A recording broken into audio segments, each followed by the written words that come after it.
Hello बच्चों, I hope you all are doing well. This side Khushboo Pareek. आज हम करेंगे class 9 new NCERT chapter what inside the atom. इस chapter में आपको इनिशियली मैटर के बारे में बताया हुआ है, then some theories which are related to atom. तो first one is matter. Anything that has mass and occupy space is called matter. अब ये डेफिनेशन ऑफ मैटर हम बचपन से पढ़ते आ रहे हैं from your fourth third classes, आपको पता है ये डेफिनेशन मैटर की। तो अब क्या चीज ऐसी है जो मैटर नहीं है ना? सो ऐसी कोई भी चीज जो स्पेस ऑक्यूपाई कर रही है वो मैटर है। जैसे टेबल है, चेयर है, आप खुद हैं, सब चीजें मैटर है। बुक है, पेन है, दीज ऑल आर मैटर, क्योंकि ये चीजें स्पेस ऑक्यूपाई कर रही है। But light light is not matter because it does not occupy any space. Similarly shadow is also not matter, क्योंकि शेडो भी कोई स्पेस ऑक्यूपाई नहीं करती है। ठीक है, नेक्स्ट। अभी एटम मैटर के बारे में ये भी पता है कि it is made up of particle. आपने सॉलिड लिक्विड गैसेस पढ़ी है, उसमें पार्टिकल्स का अरेंजमेंट भी पढ़ा है आपने। तो मैटर किससे बना होता है? It is made up of small particles. अब कुछ थ्योरीज एटम से रिलेटेड, उससे बहुत पहले आचार्य कनत, उन्होंने बता दिया था कि जो मैटर है, अगर आप उसको रिपीटेडली डिवाइड करते जाएं तो एक ऐसी स्टेज पे वो पहुंच जाएगा जहां पर वो फर्दर डिवाइड नहीं हो सकता, उसको और डिवाइड हम नहीं कर सकते। और उस स्टेज को उन्होंने नाम दिया परमाणु। उन्होंने कहा कि मैटर को अगर आप छोटा छोटा डिवाइड करते जाओ तो वो और डिवाइड नहीं होगा, और उसको क्या नाम दिया उन्होंने? स्मॉलेस्ट जो यूनिट एंड में बचती है उसको नाम दिया उन्होंने परमाणु। Similarly Greek philosopher Leucippus and Democritus, उन्होंने भी यही बताया कि भाई आप मैटर को डिवाइड करते जाएंगे तो आप एक स्टेज पे पहुंच जाएंगे जहां पर वो फर्दर डिवाइड नहीं हो पाएगा, और उन्होंने उन पार्टिकल्स को नाम दिया atomos. Atomos. Next one is discovery of electron. तो इलेक्ट्रॉन्स को डिस्कवर किया 1897 में जे जे थॉमसन ने। अभी तक सिर्फ पॉजिटिव और नेगेटिव चार्ज की ही नॉलेज थी, इलेक्ट्रॉन प्रोटॉन न्यूट्रॉन के बारे में कुछ नहीं पता था। तो जे जे थॉमसन ने इलेक्ट्रॉन को डिस्कवर करने के लिए एक एक्सपेरिमेंट किया। उसमें इन्होंने कुछ, आपको स्क्रीन पे दिखाई दे रहा है, इस तरह का अरेंजमेंट लिया। इसको बोलते हैं डिस्चार्ज ट्यूब। तो उन्होंने एक डिस्चार्ज ट्यूब लिया और दो इलेक्ट्रोड इसमें डाले। One was connected to the negative side of battery, उसको और जो पॉजिटिव साइड ऑफ बैटरी से कनेक्ट किया गया, दैट इज एनोड। इस ट्यूब में प्रेशर को बहुत लो रखा और इस प्रेशर को एडजस्ट किया with the help of vacuum pump, and high voltage इस ट्यूब के अंदर प्रोवाइड किया गया। ये जो एनोड और कैथोड थे, इनमें कुछ पोर्स किए गए और दोनों साइड पर ही एक स्क्रीन लगाया गया पीछे की side, which was made up of zinc sulphide. अभी जब हाई कैथोड के पीछे तो कुछ चेंजेस मिले नहीं, लेकिन एनोड के पीछे जो जिंक सल्फाइड का स्क्रीन लगाया गया वो स्क्रीन ग्लो करने लगा। तो ये अज्यूम किया गया कि कुछ ना कुछ पार्टिकल्स हैं जो कैथोड से निकल के एनोड की तरफ आ रहे हैं, और वो इन पोर्स में से पास होके जब स्क्रीन पे स्ट्राइक कर रहे हैं तो स्क्रीन ग्लो करने लगी है। अब ये जो रेज आ रही थी फ्रॉम कैथोड टू एनोड, इनको नाम दिया गया कैथोड रेज। कैथोड रेज, इन रेज को नाम दिया गया as they are coming from cathode. तो क्योंकि cathode negative side of battery से कनेक्टेड है, तो ये अज्यूम किया गया कि नेगेटिवली चार्ज रेज ही होंगी, और लेटर इनको नाम दिया गया, नेगेटिव चार्ज जो पार्टिकल्स आ रहे थे, लेटर इनको नाम दिया गया इलेक्ट्रॉन्स का। सो जो जे जे थॉमसन थे, उन्होंने, उनका जो एक्सपेरिमेंट है हम उसको एक बार थोरोली देख लेते हैं। तो ही used a glass tube with two electrodes and apply high voltage. He observed rays coming from the cathode to anode. By studying these rays, he concluded that these rays are streams of negatively charged particles. Later, these particles were called electrons. Later on इस discharge tube में gases अलग अलग fill करके देखी गई, और ये जो इलेक्ट्रोड्स थे इनको भी चेंज करके देखा गया। तो कुछ चेंज नहीं हुआ इन कैथोड रेज के नेचर में। So electrons are negatively charged particles and charge on the electron is minus 1.602 into 10 raised to power minus 19 coulomb. Now the time for questions. इसमें किस तरह के क्वेश्चन इस इन टॉपिक से रिलेटेड आ सकते हैं आपके पास? The first one is what are cathode rays? So the rays coming from the cathode to anode are called cathode rays. Who discovered electron? J.J. Thomson. And what is the charge on electron? That is minus 1.6 into 10 raised to power minus 19 coulomb. Minus will be here, या minus आएगा, minus 1.6 into 10 raised to power minus 19 coulomb. Goldfoil experiment. तो जो Rutherford है उन्होंने अपना एक गोल्डफॉल experiment दिया था 1911 में। उनका जो अरेंजमेंट है गोल्डफॉल एक्सपेरिमेंट का कुछ इस तरीके का था, जो कि आपको स्क्रीन पे दिखाई दे रहा है। तो इन्होंने इसके अंदर अल्फा पार्टिकल्स की बम्बार्टमेंट की थी गोल्ड फॉइल पे। अब अल्फा पार्टिकल्स क्या होते हैं? Alpha particles these are positively charge particle. अभी आप इतना समझ लीजिए कि these are positively charge particle, और इन एक्चुअली हीलियम के पार्टिकल होते हैं। अभी हीलियम क्या है वो हम इसी चैप्टर में आगे जब एलिमेंट्स और वैलेंसी देखेंगे तब समझोगे। तो उन्होंने जब अल्फा पार्टिकल की बम्बार्टमेंट करी गोल्ड फॉइल पे, तो मोस्ट ऑफ द रेज जो थी वो सीधी चली गई। इस डायग्राम में जो आपको एक ग्रीन कलर की लाइंस दिखाई दे रही हैं, ये अल्फा पार्टिकल की रेज है, और आप देखें डायग्राम में मोस्ट ऑफ द रेज जो है वो स्ट्रेट लाइन में जा रही हैं। तो most of the rays go straight. कुछ रेज ऐसी थी जो स्मॉल एंगल से डिफ्लेक्ट हो गई, जैसे आपको दिख रहा है ये वाली जो रे है ग्रीन कलर की आई और एक स्मॉल एंगल बना के वापस डिफ्लेक्ट हो गई। और one ray out of the 12,000 rays get deflected at 180 degree angle. ठीक है, एक रे ऐसी थी 12,000 में से जो 180 डिग्री के एंगल पे डिफ्लेक्ट हो रही थी। तो ये जो ऑब्जर्वेशन है एग्जाम में इस तरह पूछ ली जाती है कि रदरफोर्ड के गोल्डफॉइल एक्सपेरिमेंट की ऑब्जर्वेशन आपको पूछ ली जाती है लिखने के लिए। तो ऑब्जर्वेशन वही है that most of the alpha particle goes straight without any deflection. Second one is some alpha particle get deflected at some small angle, and one ray out of 12,000 rays get deflected at 180 degree angle. अब ये जो इन्होंने observations की उनसे कुछ conclusion निकाले गए, जिसमें फर्स्ट कंक्लूजन क्या है दैट अब हमने देखा कि मोस्ट ऑफ द रेस सीधी चली गई, तो उससे कंक्लूजन निकाला गया कि क्योंकि ज्यादातर रेस सीधी जा रही हैं तो इसका मतलब एटम के अंदर जो मोस्ट ऑफ द पार्ट है वो एम्प्टी है। तो most of the alpha particle go straight, so most of the space inside the atom is empty. ये फर्स्ट कंक्लूजन है। सेकंड, हमने ऑब्जर्वेशन में देखा था कि कुछ रेज ऐसी थी जो स्मॉल एंगल से डिफ्लेक्ट हो गई थी। अब क्योंकि वो पॉजिटिवली चार्ज रेज थी, है ना, तो वो पॉजिटिव चार्ज वहां पर कहीं ना कहीं गोल्ड फॉइल में कहीं ना कहीं पॉजिटिव चार्ज प्रेजेंट है, तभी वो डिफ्लेक्ट हो रही है। अगर होता तो वो रेज एब्जॉर्ब हो जाती है, बिकॉज पॉजिटिव और नेगेटिव अट्रैक्ट करते हैं। तो यहाँ पर क्या हुआ कि पॉजिटिवली चार्ज रेज गई हैं और वो डिफ्लेक्ट हुई एंगल से।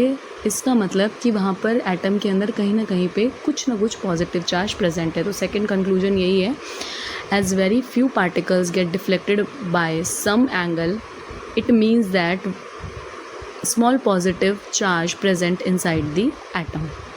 Next one is, as one ray out of the 12,000 rays get deflected at 180 degree, it means कि वो पॉजिटिव चार्ज तो प्रेजेंट है, पर वो जो पॉजिटिव चार्ज है that is concentrated in very small space. बहुत ही छोटे स्पेस में वो जो पॉजिटिव चार्ज है वो कंसनट्रेटेड है। Next are the features. तो 3 फीचर्स दिए हुए हैं इसके अंदर। First one is most of the atom is empty, है ना, एटम ज़्यादातर खाली है। Nucleus is the dense contain all the positive charge and mass of the atom. तो न्यूक्लियस में ही सारा पॉजिटिव चार्ज और मास एटम का कंसनट्रेटेड है। और थर्ड उसने जो फीचर है that is electrons are revolving around the nucleus as planet around the sun, hence it is called planetary motion. तो इन्होंने बताया कि इलेक्ट्रॉन वैसे ही रिवॉल्व कर रहे हैं न्यूक्लियस में, न्यूक्लियस के अराउंड, जैसे ये न्यूक्लियस है, न्यूक्लियस के अराउंड यहाँ पर इलेक्ट्रॉन ऐसे ही रिवॉल्व कर रहे हैं जैसे सन के अराउंड कौन, प्लैनेट रिवॉल्व करते। तो इसीलिए इसको प्लैनेटरी मॉडल भी बोला जाता है। अभी जो नई एनसीईआरटी हमारे पास है उसमें सिर्फ ये जो 3 फीचर्स हैं उनको ज़्यादा डिटेल में दिया हुआ है। जो पुरानी है हमारी एनसीईआरटी की बुक थी उसमें तीनों चीज़ें, कंक्लूजन, ऑब्जर्वेशन एंड फीचर्स, तीनों दिया हुआ था। तो एग्ज़ाम में आपसे पूछी जा सकती हैं तीनों ही चीज़ें, आपसे कंक्लूजन, फीचर्स और ऑब्जर्वेशन तीनों चीज़ें ही क्वेश्चन की फॉर्म में आ सकता है एग्ज़ाम में। नेक्स्ट वन इज़, इन्होंने साइज़ ऑफ न्यूक्लियस के बारे में भी बताया। इन्होंने बोला कि न्यूक्लियस का जो साइज़ है वो बहुत ज़्यादा स्मॉल है, मतलब जो न्यूक्लियस का रेडियस है वो बहुत स्मॉल है as compare to radius of atom. इन्होंने बताया that radius of the atom is radius of the atom is 10⁵ times है न्यूक्लियस की रेडियस के। अब आप सोचो कितना छोटा सा न्यूक्लियस है, 10⁵ टाइम्स है रेडियस एटम का न्यूक्लियस के कंपैरिजन में। तो ये रदरफोर्ड का जो मॉडल ऑफ एटम है ये भी फेल हो गया था। अब इसका रीजन ये है कि ये स्टेबिलिटी ऑफ एटम को एक्सप्लेन नहीं कर पाए थे रदरफोर्ड। इन्होंने कहा कि इलेक्ट्रॉन जो है वो न्यूक्लियस के अराउंड रिवॉल्व कर रहे हैं कंटिन्यूसली। ये मान लीजिए सेंटर में न्यूक्लियस है, इन्होंने कहा इलेक्ट्रॉन रिवॉल्व कर रहे हैं न्यूक्लियस के अराउंड कंटिन्यूसली। तो ये बात बोली गई कि अगर इलेक्ट्रॉन कंटिन्यूसली रिवॉल्व कर रहे हैं तो they will have acceleration and they will lose energy while revolving. वो अपनी एनर्जी को लूज करेंगे और इवेंचुअली वो न्यूक्लियस में फॉल हो जाएंगे। तो न्यूक्लियस फिर कैसे स्टेबल, एटम कैसे स्टेबल है? तो ये जो है रदरफोर्ड एटम की स्टेबिलिटी को एक्सप्लेन नहीं कर पाए थे। So he failed to explain stability of atom. Electrons are continuously revolving around. They will accelerate and lose energy eventually. They will fall inside the nucleus. If it actually happens, then atom is not stable and will not exist. Now it is the time for questions. अभी एक तो इसके अंदर आपसे direct question पूछा जा सकता है that what are the observation, conclusion and features of the Rutherford model of atom. Limitations भी इसमें पूछी जा सकती है। क्वेश्चन मैंने यहाँ डाला है नहीं, आपके पास ये भी क्वेश्चन आ सकता है that what are the limitation of Rutherford model of atom. Question number 2 and which is very important, that is why does he used gold foil, कि उसने गोल्ड फॉइल को क्यों यूज किया। तो बेटा क्या है कि उनको बहुत ही ज्यादा थिन जो है मेटल चाहिए था, मटेरियल चाहिए था, बहुत थिन फॉइल चाहिए था। एंड गोल्ड फॉइल जो है it is the most malleable metal. So this is the reason why he used gold foil. So answer is gold is the most malleable metal known. It can be hammered into sheets just a few atoms thick. This thinness allow alpha particle to pass through easily, so their path can be observed. Next one is pause and ponder. इस time NCERT में हर बार एक topic के बाद ये pause and ponder का section दिया, उसमें questions दिए हैं। तो इस वाले जो सेक्शन में मेरे को ये क्वेश्चन इंपॉर्टेंट लगा that what would happen if some negatively charge particles were used in place of alpha particle, कि अल्फा पार्टिकल की जगह अगर नेगेटिवली चार्ज पार्टिकल यूज कर लिए जाते तो क्या होता। तो ऑब्वियस है एक तो रिपल्शन होता, अट्रैक्शन नहीं हो पाता। तो first point is attraction instead of repulsion, और पाथ जो है वो कर्व्ड हो जाता उस अट्रैक्शन की वजह से। एंड देन जो रिजल्ट है वो वैसा नहीं रहता जैसा रदरफोर्ड एक्सपेरिमेंट में रहा है। तो result scattering would look messy and less predictable, not clean like Rutherford results. Of proton. तो डिस्कवरी ऑफ प्रोटॉन के लिए ई गोल्डस्टीन ने 1886 में एक एक्सपेरिमेंट परफॉर्म किया जिसको एनोड रे एक्सपेरिमेंट बोला गया। इसमें इन्होंने वही कैथोड रे ट्यूब जो है वो यूज़ किया जो थॉमसन ने यूज़ किया था। अब ये कैथोड रे ट्यूब एक्सपेरिमेंट क्या है, इसके लिए आपको थॉमसन मॉडल वाला जो वीडियो है वो देखना पड़ेगा जिसमें डिस्कवरी ऑफ इलेक्ट्रॉन को मैंने एक्सप्लेन किया है। तो इस एक्सपेरिमेंट के लिए इन्होंने वही सेम अरेंजमेंट लिया, वही सेम अरेंजमेंट में वैसे ही सेम एक कैथोड और एक एनोड अरेंज किया, वही दो सेम जिंक सल्फाइड के कहीं हम स्क्रीन लगाए। अब इस बार क्या हुआ, जिंक सल्फाइड के स्क्रीन में जो कैथोड के पीछे ट्यूब लगाया गया उसमें कुछ ग्लो दिखाई देने लगा। तो ये कहीं हम अज्यूम किया गया कि कुछ पॉजिटिव चार्ज पार्टिकल हैं जो पॉजिटिव साइड एनोड से नेगेटिव साइड जो कैथोड है वहाँ पर मूव कर रहे हैं। अब ये जो पार्टिकल है वो पॉजिटिव से नेगेटिव और एनोड से कैथोड की तरफ मूव कर रहे थे, तो इनको नाम दिया गया एनोड रे। लेटर ऑन इसी को फर्दर प्रोसीड करते हुए 1919 में रदरफोर्ड ने एक और पार्टिकल को डिस्कवर किया जिनका नाम बताया गया, जिनका नाम उन्होंने बोला प्रोटॉन। कुछ प्रॉपर्टीज़ हैं प्रोटॉन की, दैट प्रोटॉन के ऊपर जो चार्ज होता है दैट इज़ इक्वल होता है मैग्नीट्यूड में इलेक्ट्रॉन के, पर उसकी वैल्यू कितनी है, उसकी वैल्यू जो है वो पॉजिटिव है, दैट इज़ 1.602 इंटू 10⁻⁻19 कूलम। ये माइनस नहीं है, माइनस 1.602 के आगे माइनस नहीं है। और जो मास होता है प्रोटॉन का that is 1.67 into 10⁻⁻27 kilogram. Next topic है बोर मॉडल ऑफ एटम। अभी रदरफोर्ड का मॉडल हमने पढ़ा वो फेल हो गया, हमने थॉमसन मॉडल पढ़ा वो भी फेल हो गया। बोर मॉडल ने बहुत सारी प्रॉब्लम्स जो है वो सॉल्व कर दी, बहुत सारे क्वेश्चंस के आंसर दे दिए थे। जो लिमिटेशन हमारी रदरफोर्ड के मॉडल में थी कि भाई इलेक्ट्रॉन जो है वो रिवॉल्व कर रहे हैं and they will lose energy, तो ये प्रॉब्लम इन्होंने सॉल्व कर दी थी कि ऐसा नहीं है, इलेक्ट्रॉन एनर्जी क्यों नहीं लूज़ कर रही है, इन्होंने बताया। तो इन्होंने बोला first point is that electron revolve around the nucleus in fix orbit, shell और एनर्जी लेवल, कि जो इलेक्ट्रॉन है वो रिवॉल्व कर रहे हैं न्यूक्लियस के अराउंड, कहाँ पे, फिक्स ऑर्बिट में वर्ड यूज़ करूँ, शेल करूँ या एनर्जी लेवल करूँ, एक ही बात है। अब इन ऑर्बिट्स में रिवॉल्व करते हुए एक पॉइंट ये भी है कि they do not lose their energy, जो इलेक्ट्रॉन हैं while revolving in these orbit they do not lose their energy, वो अपनी एनर्जी को लूज़ नहीं करते। अब एनर्जी लूज़ नहीं करेंगे तो वो फॉल नहीं हो पाएंगे। Next one, these shells are represented by KLMN। Third point is electron revolve only in these orbit not in between them. अब मैं आपको डायग्राम दिखाती हूँ, उससे ज़्यादा क्लियर होगा। ये आपको शेल्स दिख रही हैं KLMN, इन्हीं को नाम दिया गया शेल्स का KLMN।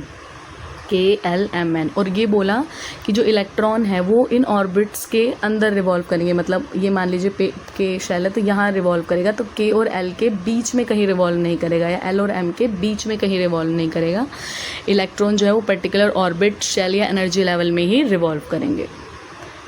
Next one is electron first energy level is K and it is nearest to the nucleus. ये आपने देखा जो पहला एनर्जी लेवल है वो कौन सा है, K है, और ये न्यूक्लियस के सबसे पास है। नेक्स्ट L है, M है और N है। मतलब जैसे एनर्जी लेवल बढ़ रहा है वैसे ही न्यूक्लियस से एनर्जी लेवल का डिस्टेंस या ऑर्बिट का डिस्टेंस जो है वो बढ़ रहा है। Next one is an electron can move from one energy level to another by gaining and losing electron. तो इलेक्ट्रॉन जो है वो जंप कर सकते हैं एक एनर्जी लेवल से दूसरे एनर्जी लेवल में, और कैसे जंप करेंगे, इलेक्ट्रॉन को लूज़, एनर्जी को लूज़ और गेन करके। Next is each shell can hold a fix number of electron. अब देखिए हर एक जो शेल है वो कुछ फिक्स नंबर ऑफ इलेक्ट्रॉन ही कहें उसके पास होते हैं exact.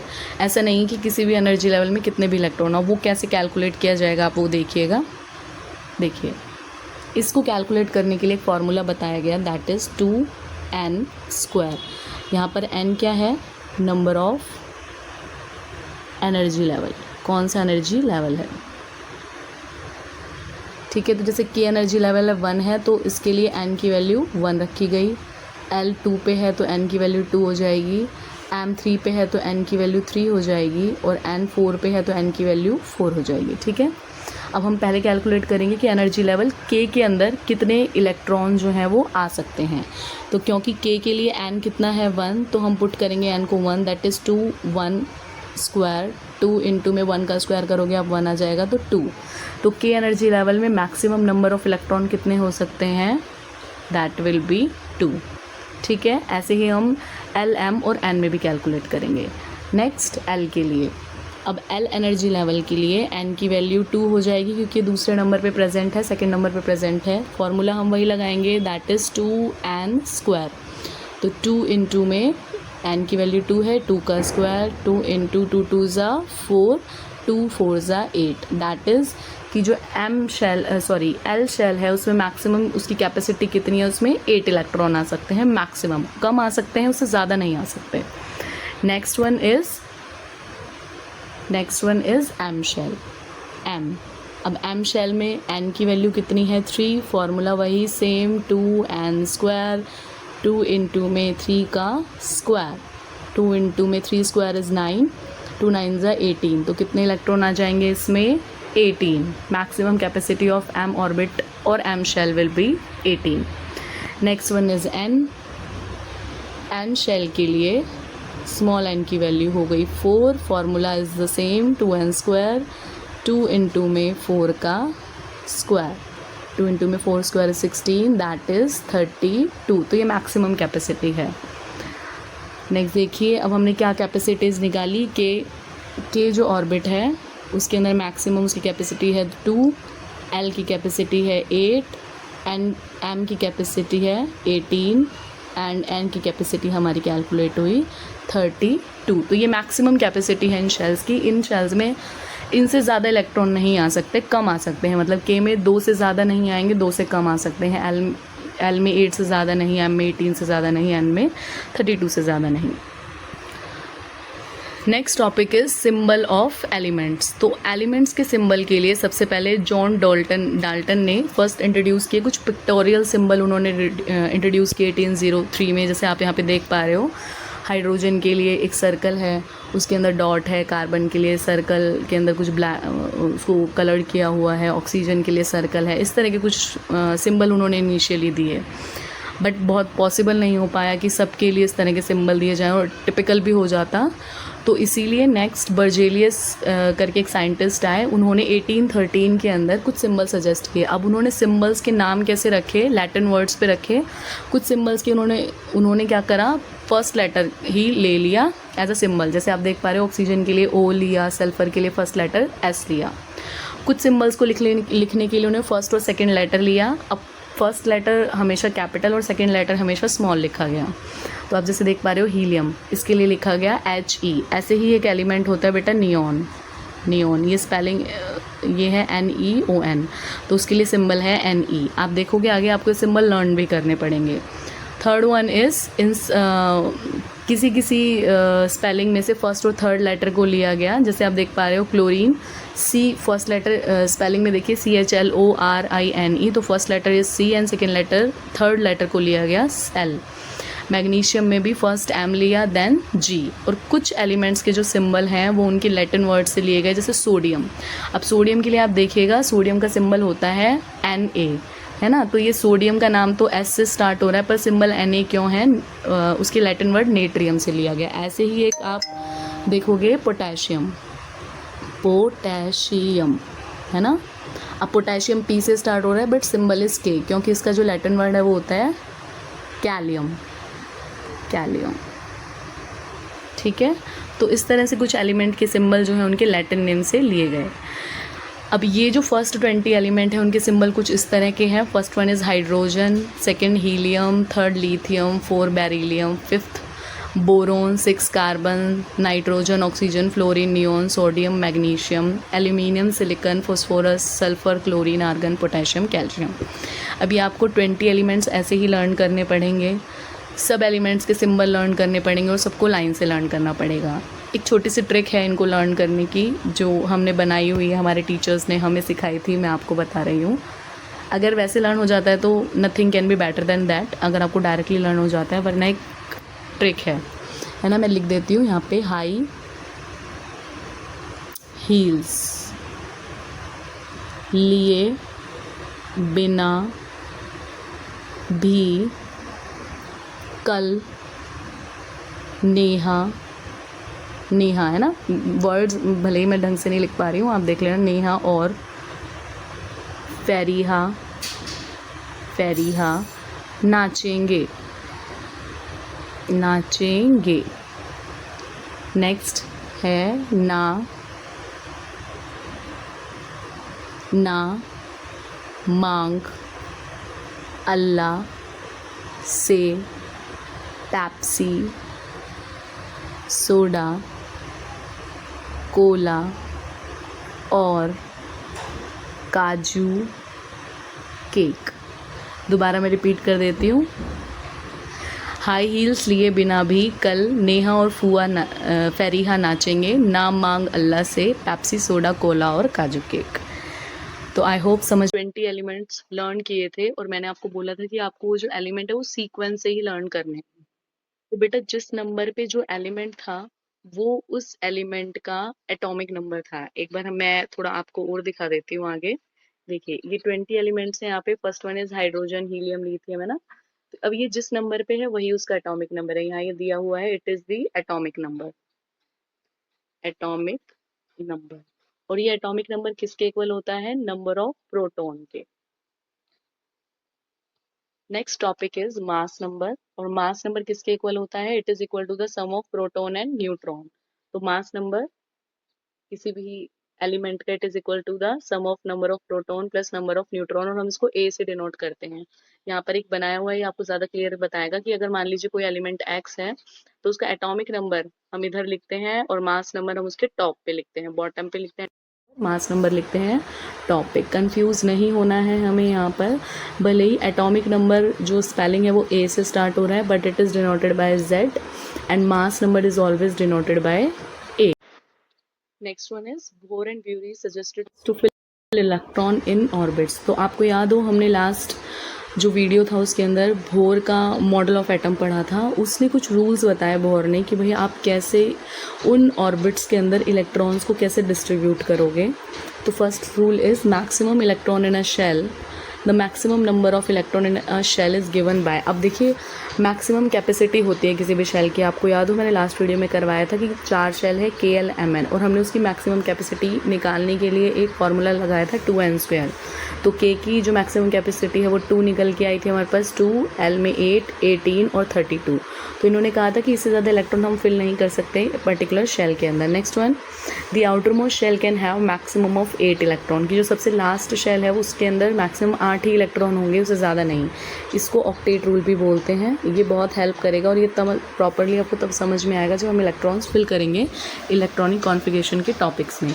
Next one is electron fill shell from inner to outer. मतलब आपको याद हो हमने जब इस तरह से कल हमने जब देखा था कि ये फर्स्ट हमारे पास मान लीजिए ये एटम है ना, और एटम के अंदर हमने ये एटम है ना, एटम के अंदर जब हमने शेल्स बनाए थे, तो ये मान लो न्यूक्लियस है और हमने इस तरह से इसके अराउंड शेल्स बनाए थे।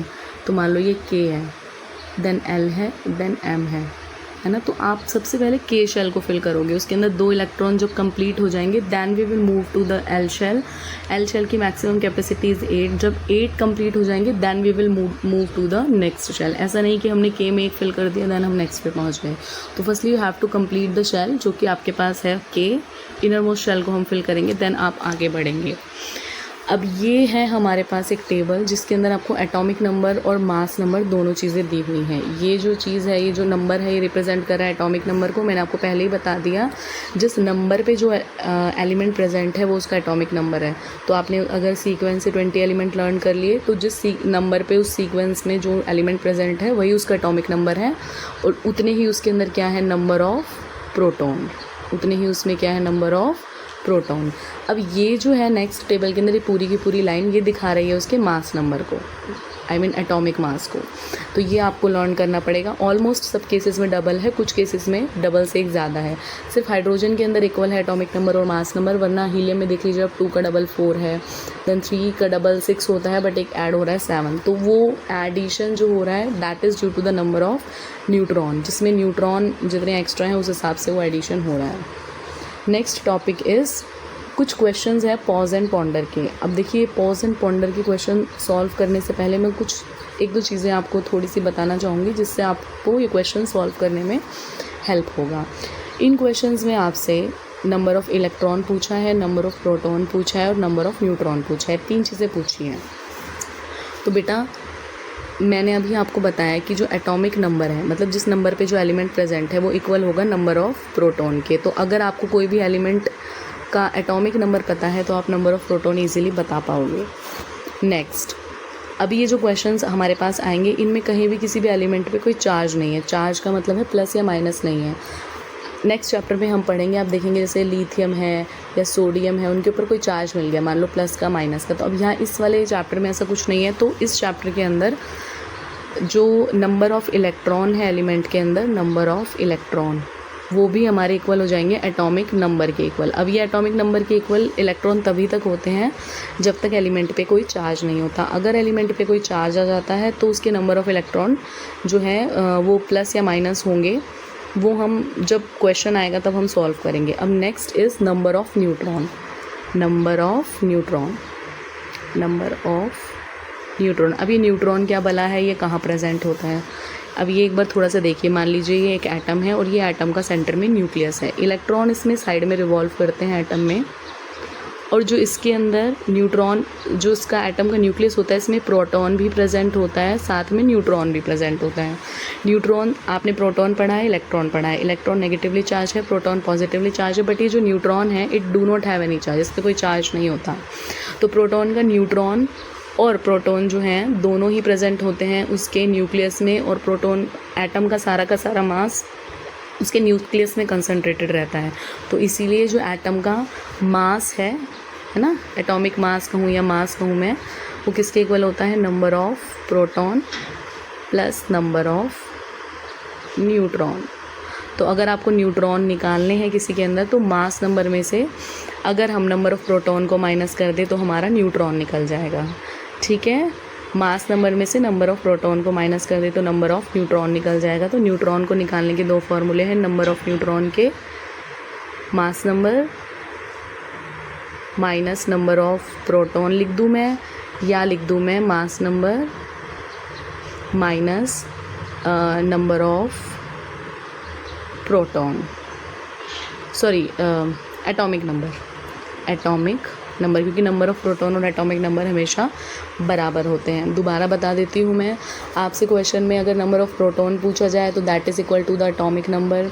अगर आपसे क्वेश्चन में नंबर ऑफ़ इलेक्ट्रॉन पूछा जाए दैट विल ऑल्सो भी equal to the atomic number, जब तक एलिमेंट पे चार्ज नहीं आ रहा तब तक। और अगर आपसे क्वेश्चन में नंबर ऑफ़ न्यूट्रॉन पूछ लिया जाए तो आप मास नंबर में से नंबर ऑफ़ एटॉमिक नंबर को या मास उसको नंबर ऑफ़ न्यूट्रॉन को माइनस कर देंगे। अब आप क्वेश्चन देखिए, हो पाएंगे आपसे, इजी है, कुछ हार्ड नहीं है। देखो क्वेश्चन नंबर 1 क्या है, an atom with atomic number 26 and has 56 nucleon. अब एक क्वेश्चन यहाँ पर वर्ड आ गया न्यूक्लियन होता है प्रोटॉन प्लस न्यूट्रॉन, मतलब प्रोटॉन और न्यूट्रॉन का सम है ये, तो प्रोटॉन और न्यूट्रॉन का सम मास नंबर के इक्वल होता है। तो ये हमें जो न्यूक्लियन दे रखे हैं ये हमारे को मास नंबर दे रखा है, सॉरी ये मैंने Z से डिनोट कर दिया, ए आएगा।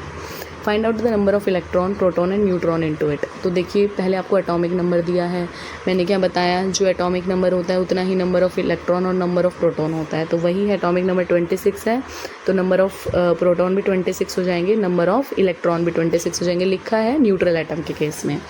नेक्स्ट आपसे पूछे नंबर ऑफ़ न्यूट्रॉन, तो न्यूट्रॉन को निकालने के लिए मास नंबर और एटॉमिक नंबर को माइनस कर देंगे। ये आपके पास मास नंबर है, एटॉमिक नंबर है, मास नंबर हमको दिया है 56 minus 26 that will be equal to 30। Clear? Now coming to the next question, which is the nucleus of an atom contain 20 proton। एक न्यूक्लियस है एटम का, उसमें 20 प्रोटॉन है। If its mass number is 41 find the number of neutron in it. आपको neutron find out करने हैं। अब जो प्रोटॉन है वही एटॉमिक नंबर है, ठीक है, तो नंबर ऑफ़ प्रोटॉन 20 है और मास नंबर 41 है, तो नंबर ऑफ़ प्रोटॉन जो है वही एटॉमिक नंबर भी है हमारे पास, है ना। और हम एटॉमिक नंबर और जो मास नंबर है दोनों को माइनस कर देंगे तो हमारे क्या निकल जाएंगे, नंबर ऑफ़ व्हाट, न्यूट्रॉन। तो वही यहाँ पे किया हुआ है and it is easy, number of neutron आपके आ गए 21। Now next one is an atom has 18 neutron and N atomic number of 17। What is its mass number. एक एटम है, उसके अंदर नंबर ऑफ़ न्यूट्रॉन आपको दे रखे हैं और एटॉमिक नंबर दे रखा है ना, एटॉमिक नंबर दे रखा है और नंबर ऑफ़ न्यूट्रॉन दे रखे हैं, आपको मास बताना है। तो बेटा ध्यान दो, जो उसका एटॉमिक नंबर है वही नंबर ऑफ़ प्रोटॉन है, तो number of proton atomic number 17 है, तो एटॉमिक नंबर भी हमारे पास कितना हो गया, 17 है, तो नंबर ऑफ़ प्रोटॉन भी 17 हो जाएंगे, नंबर ऑफ़ प्रोटॉन भी कितने हो जाएंगे इसमें, 17, ठीक है। और आपको न्यूट्रॉन दे रखे हैं 18 और आपको पता है एटम का सारा मास का कंसनट्रेटेड होता है उसके न्यूक्लियस में, और उसमें क्या होते हैं न्यूट्रॉन और प्रोटॉन। तो mass will be equal to the sum of proton plus neutron. Proton is 17 और न्यूट्रॉन इज़ 18, तो दोनों को आप ऐड कर दोगे, आपका जो मास नंबर है वो आ जाएगा। नेक्स्ट वन, एक और क्वेश्चन हमारे पास आ गया। Next topic is electronic configuration. तो इलेक्ट्रॉनिक कॉन्फ़िगरेशन क्या है कि आप इलेक्ट्रॉन को डिस्ट्रीब्यूट करोगे, जो अलग अलग शेल्स थी, जो 4 शेल्स थी KLMN, उनमें हम इलेक्ट्रॉन को डिस्ट्रीब्यूट करेंगे, वही उसकी इलेक्ट्रॉनिक कॉन्फ़िगरेशन है। तो it is the distribution of the electrons in various shells is called electronic configuration. Next one is valency and valence shell. ये तीनों चीज़ें, इलेक्ट्रॉनिक कॉन्फ़िगरेशन, वैलेंसी और वैलेंस शेल के अंदर जो नंबर ऑफ इलेक्ट्रॉन है वो एक पूरा टेबल मैंने बनाया है, उसमें मैं आपको दिखा दूंगी, तीनों चीजें हम एक साथ कर पाएंगे। तो first one is valency. Valency क्या है बेटा, समझना बहुत जरूरी है। किसी भी एलिमेंट की combining capacity of an element is called its valency. अब कंबाइनिंग कैपेसिटी मतलब एक एलिमेंट कितने और एलिमेंट से कंबाइन हो, और ध्यान रखिएगा कोई भी एलिमेंट कंबाइन तभी होगा जब उसके पास कोई डेफिशिएंसी है। हम इस तरीके से समझ सकते हैं, आज मान लीजिए हम स्कूल गए, है ना, आज हम लंच बॉक्स नहीं लेके गए, ठीक है। अब लंच बॉक्स नहीं लेके गए तो वी आर हंगरी हैं, तो हमारे स्कूल में मान लो नहीं है कैंटीन, बहुत सारे स्कूल्स में नहीं होती, मैं जहाँ पढ़ती थी मेरे स्कूल में भी कैंटीन नहीं हुआ करती थी। अब हम हंगरी हैं, तो अब हम क्या करेंगे, किसी फ्रेंड को पकड़ेंगे, भाई प्लीज़ मुझे खिलाओ, मुझे भूख लग रही है ना, मतलब हम जाएंगे किसी के पास और वो शेयर तभी करेगा जब मेरे पास कमी है, या मैं तभी दूसरों के पास जाऊंगी जब मेरे को चाहिए कुछ। एग्ज़ाम का हम एग्ज़ाम्पल ले सकते हैं। पेपर के अंदर वही बच्चा चीटिंग करने बैठता है जिसको खुद को नहीं आता। अगर आपको पेपर पूरा आता है तो आप पहले खुद का पेपर कंप्लीट करते हो, है ना। इधर उधर देखने का हमारे पास टाइम ही नहीं होता। तो शेयरिंग कहें हम, सपोर्ट हम करें या कुछ हेल्प हम लेना चाहें, वो हम तभी लेना चाहेंगे जब वी आर डेफिशिएंट, हमारे पास कहीं ना कहीं कमी है तभी। तो वैलेंसी क्या है? Combining capacity of an element. अब देखिए आपको समझ में आएगा। जैसे 4 शेल्स हमें पता है KLMN, हमें 4 शेल्स पता है KLMN। अब मान लीजिए K शेल के पास मैक्सिमम 2 इलेक्ट्रॉन होने चाहिए। अगर उसके पास 2 नहीं है, 2 से कम है, तभी वो कहीं जाकर शेयरिंग करेगा, और वो जितने कम पड़ेंगे वो उसकी वैलेंसी हो जाएगी। क्लियर होगा? मैं टेबल आपको समझाऊंगी तब ज़्यादा। अब वैलेंस शेल क्या है? Outermost shell is called the valence shell. जो सबसे लास्ट शेल है जिसमें इलेक्ट्रॉन फिल हो रहे हैं, वही वैलेंस शेल हो जाएगी उस एलिमेंट की। नेक्स्ट वन इज़, आप अब टेबल देखिए, उससे आपको ज़्यादा क्लियर हो पाएगा। ये टेबल है यहाँ पर। अब इस टेबल में हम देखेंगे फर्स्ट वन इज़ हाइड्रोजन, है ना। First one is hydrogen. अब देखो हाइड्रोजन जो है एलिमेंट है, ये हाइड्रोजन, इसका एटॉमिक नंबर 1 है, तो इसमें इलेक्ट्रॉन भी 1 हो जाएगा और इसके अंदर प्रोटॉन भी 1 हो जाएगा, क्योंकि अभी हम चार्ज की बात नहीं कर रहे थे। यहाँ पर इलेक्ट्रॉन भी 1 है, प्रोटॉन भी 1 है। न्यूट्रॉन हम कैसे निकालते हैं? मास और एटॉमिक नंबर को माइनस करके। तो मास भी इसका 1 होता है, एटॉमिक नंबर भी 1 होता है, तो न्यूट्रॉन इसमें 0 हो गए। नेक्स्ट वन इज़ शेल्स के अंदर इलेक्ट्रॉनिक कॉन्फ़िगरेशन। शेल्स के अंदर KLMN है हमारे पास, तो फर्स्ट शेल में एक ही इलेक्ट्रॉन है, फर्स्ट शेल में आ गया, है ना। K शेल में आ गया, ये एक इलेक्ट्रॉन आपको दिख रहा होगा, और हमने वो फिल कर दिया। डायग्राम में भी वो एक इलेक्ट्रॉन दिखा रखा है। वैलेंसी कैसे निकालें? मैंने बोला combining capacity of an element is called its valency. अब एक ही इलेक्ट्रॉन इसके पास है और K शेल को फिल करने के लिए एक और चाहिए, तो उसको एक और इलेक्ट्रॉन की रिक्वायरमेंट है। दैट इज़ वाई इसकी वैलेंसी कितनी हो गई? 1। Coming to the next element, helium. Helium के पास 2 इलेक्ट्रॉन है यहाँ पर KLMN में, उसने K में 2 इलेक्ट्रॉन फिल कर दिए, बाकी शेल्स में नहीं गए। अब K में 2 फिल हो गए, है ना, और K की कैपेसिटी भी 2 है।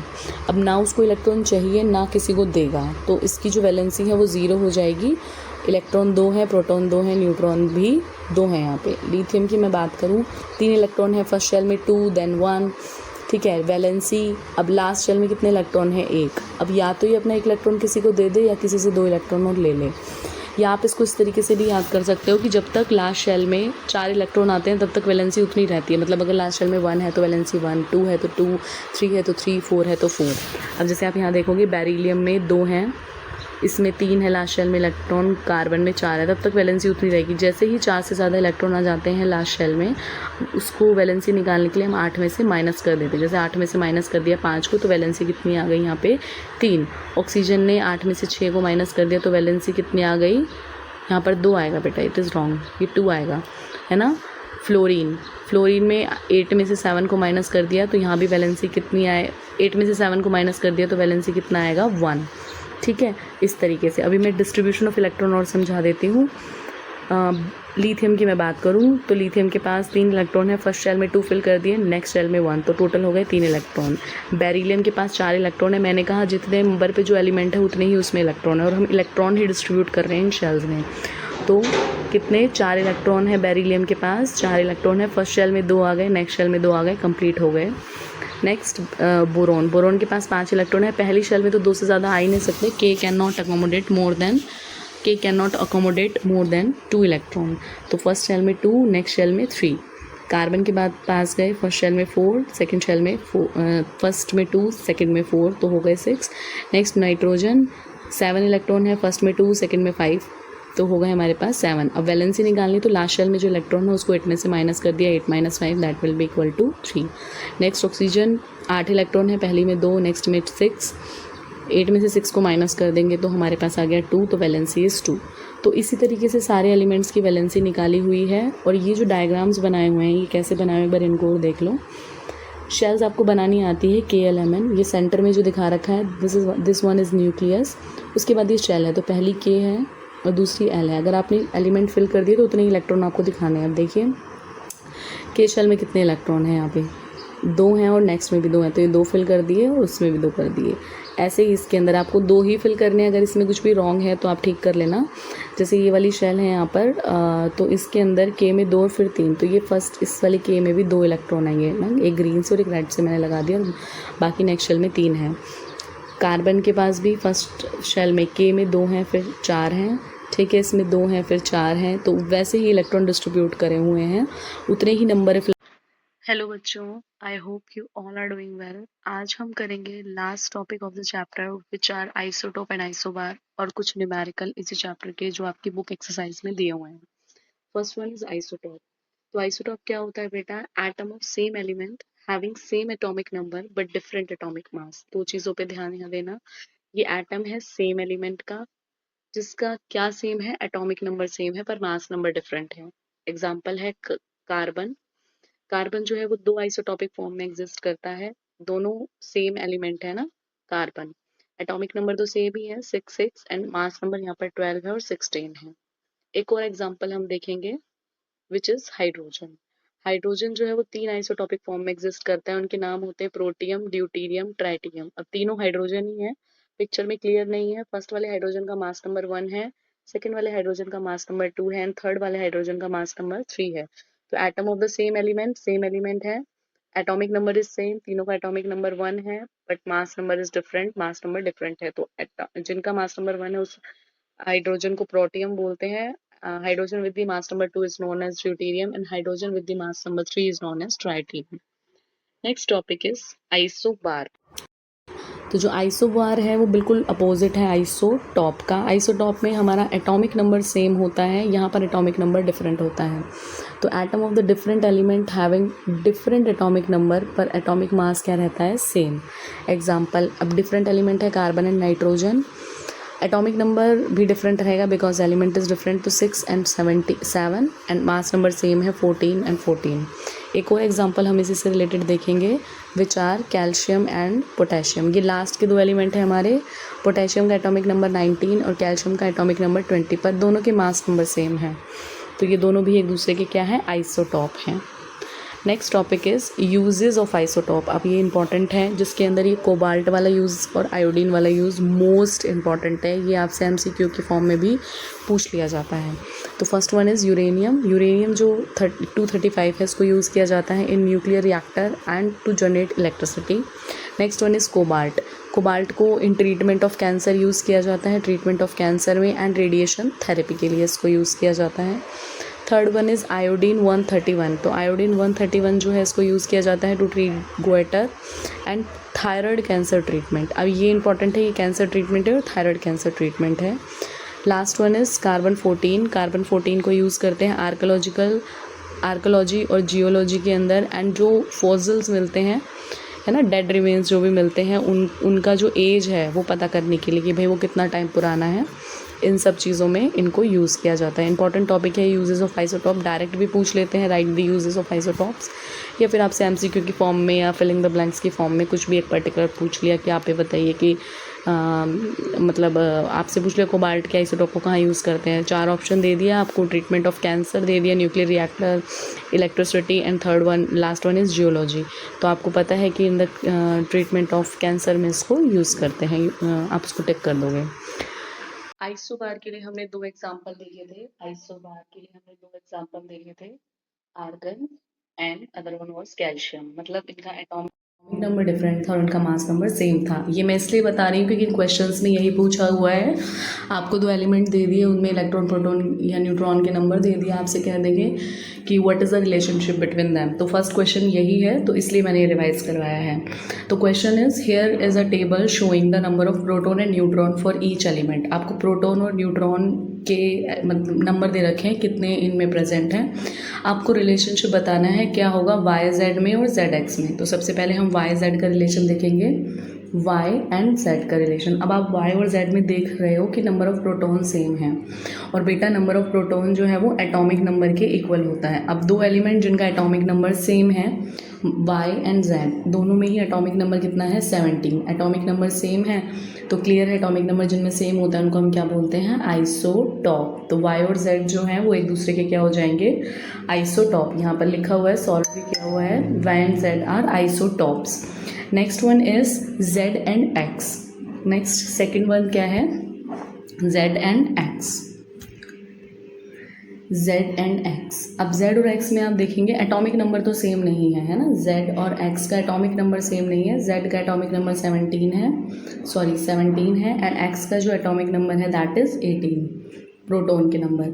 अब हमें इनका मास नंबर चेक करना पड़ेगा और मास नंबर होता है प्रोटॉन और न्यूट्रॉन के सम के इक्वल। तो आप यहाँ देख लीजिए z का मास नंबर प्रोटॉन और न्यूट्रॉन का सम करके 37 आया है और x का मास नंबर भी 37 आया है। तो दोनों के मास नंबर सेम है तो both are isobar of each other. तो z और जो x है वो दोनों एक दूसरे के क्या हैं isobar. Next question is magnesium has mass number 24 and atomic number 12। Find proton neutron and electron. आपको क्या दिया हुआ है मैग्नीशियम, एक एलिमेंट मैग्नीशियम के बारे में दिया हुआ है कि मैग्नीशियम जो है उसका एटॉमिक नंबर 24 है। तो आपको इसमें प्रोटॉन न्यूट्रॉन और इलेक्ट्रॉन कैलकुलेट करने हैं। तो आपको पता है प्रोटॉन और इलेक्ट्रॉन तो एटॉमिक नंबर के बराबर ही होते हैं, तो proton will be 12 and electron will also be 12, दोनों 12 हो जाएंगे। न्यूट्रॉन निकालने के लिए हम दोनों को माइनस कर देंगे मास नंबर और एटॉमिक नंबर को। तो न्यूट्रॉन इक्वल्स टू 24 माइनस 12 that will be equal to 12। ठीक है, solution is also given over here. Next इसमें पूछा है आपको अरेंजमेंट ऑफ इलेक्ट्रॉन भी बताना है। अब अरेंजमेंट ऑफ इलेक्ट्रॉन के लिए क्योंकि इलेक्ट्रॉन की अरेंजमेंट है तो नंबर ऑफ इलेक्ट्रॉन कितने हैं यहाँ पे 12। इलेक्ट्रॉन हमारे पास 12 है, 4 शेल्स होती हैं K L M N।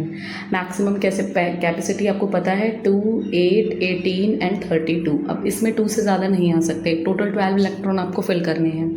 K में कितने फिल करेंगे हम 2, नेक्स्ट इलेक्ट्रॉन 8 हमने इसमें फिल कर दिए। अब 8 और 2 टोटल 10 इलेक्ट्रॉन तो हम फिल कर चुके हैं, बचे 2 इलेक्ट्रॉन वो हमने एम शेल में फिल कर दिए।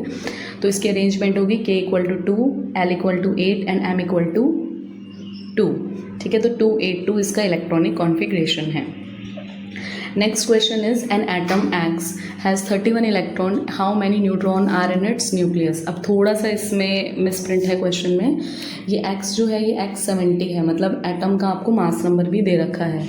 तो X 70 मास नंबर 70 है और इलेक्ट्रॉन 31 है, तो एटॉमिक नंबर कितना हो गया 31। आपसे नंबर ऑफ न्यूट्रॉन पूछे हैं, सिंपल आप 70 में से 31 को माइनस कर दोगे तो आंसर आपका 39 आ गया है। Next question is an atom has 79 proton and mass number is 197। अब कोई भी एटम है, मान लो मैंने X मान लिया, उसके अंदर 79 प्रोटॉन है, तो जितने प्रोटॉन है उतना ही उसका एटॉमिक नंबर होता है। Then 79 is its atomic number और मास नंबर आपको दिया हुआ है 197। आपको न्यूट्रॉन और इलेक्ट्रॉन फाइंड आउट करने हैं, तो इलेक्ट्रॉन तो आपके एटॉमिक नंबर के इक्वल ही हो जाएंगे 79। ठीक है, इलेक्ट्रॉन हो गए 79 और न्यूट्रॉन निकालने के लिए हम इन दोनों को माइनस कर देंगे। तो 197 minus 79 118 is the number of neutron. Thank you, इतने ही क्वेश्चन थे। बाकी जो थियोरेटिकल क्वेश्चंस हैं वो हम नेक्स्ट वीडियो में सॉल्व करेंगे। कुछ भी क्वेश्चन आपको समझ नहीं आया हो, कोई भी टॉपिक नहीं समझ आया हो, वीडियो को आप दोबारा देख सकते हैं। हम लाइव क्लासेस का भी ट्राई करेंगे करने के लिए। और नेक्स्ट टॉपिक आप कमेंट बॉक्स में बताइएगा कौन सा चैप्टर हम स्टार्ट करें। आई एम थिंकिंग कि हम नेक्स्ट जो इससे ही नेक्स्ट चैप्टर है, आई थिंक चैप्टर नंबर 9, क्योंकि वो रिलेटेड है जर्नी ऑफ एटम से ही, तो मैं वही कंटिन्यू करने का सोच रही हूँ। If you want some other chapter explanation then you can write in the comment box and please do like share and subscribe my channel. Thank you, bye bye.